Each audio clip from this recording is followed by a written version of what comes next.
কিউবরুটে next type 2 যখন 3টে বা 4টে বা 5টা সংখ্যা থাকবে তখন কি করবে, লাস্ট থেকে 3টে আন্ডারলাইন করবে।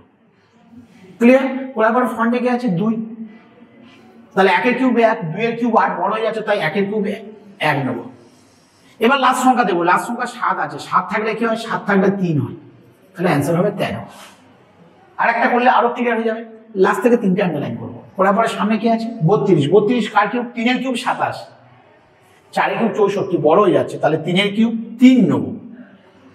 8 থাকলে লাস্ট সংখ্যা 8 থাকলে কি হয়, 8 থাকলে 2 হয়। Easy method. পরেরটাও লাস্ট থেকে 3টে আন্ডারলাইন করবো, 24, 3 এর কিউব 27 বড় হয়ে যাচ্ছে, 2 এর কিউব 8, তাই 2 নেবো। সবসময় ছোটটাই নেবো। 9 থাকলে কি লিখলাম, 1 4 5 6, 9 থাকলে 9 থাকলে 9 হবে। ক্লিয়ার? এটাও তাহলে লাস্ট থেকে 3টে আন্ডারলাইন করবো। 39 কার কিউব, 3 এর কিউব 27, 4 এর কিউব 64 বড় হয়ে যাচ্ছে, 3 এর কিউব 27 এর 3 নেবো। লাস্টে 4 থাকলে কি বললাম, নো চেঞ্জ। কত ইজি মেথডে হলো।